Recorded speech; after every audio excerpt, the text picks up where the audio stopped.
Video করব না।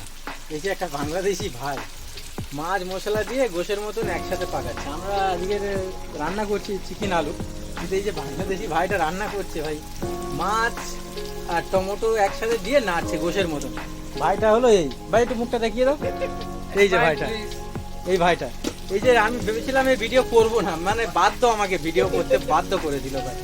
মানে এটা এটা পৃথিবীতে কে কেমন কোনো সময় দেখেছো কি বা কোথাও হয় কি এমন রান্না, আমাকে কমেন্ট করে জানাবে।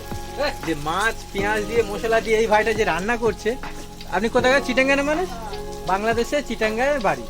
চিটাঙ্গায় এরকমই পাক চলে মনে হয় তো। আর এরা জানি না মানে কেমন পাক করে খায় চিটাঙ্গার মানুষ। এই দেখেন, এই দেখেন, এই মশলা দিচ্ছে, মাছ আছে মশলা দিচ্ছে, দিয়ে পাক দেবে ভাই।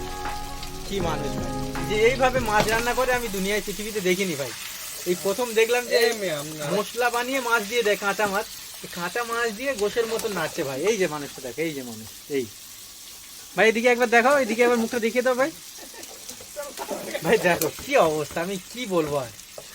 মানে আমরা বানাচ্ছি এখানে আলু চিকেন কষাচ্ছি, কষিয়ে বলে একটু পানি দিয়ে বসিয়ে দেবো। আর এই যে ভাইটা যে আমাদের মতন ঘোষের মতন এই যে মাছ কষাচ্ছে কাঁচা মাছ দিয়ে, আমি পৃথিবী কোথাও দেখিনি। বাংলাদেশের এই মানুষটা, চিটাঙ্গার মানুষ, এইভাবে রান্না করছে। ভাই মিনি বলাকে সাবস্ক্রাইব করবেন এবং আমাদের চ্যানেলের পাশে থাকবেন।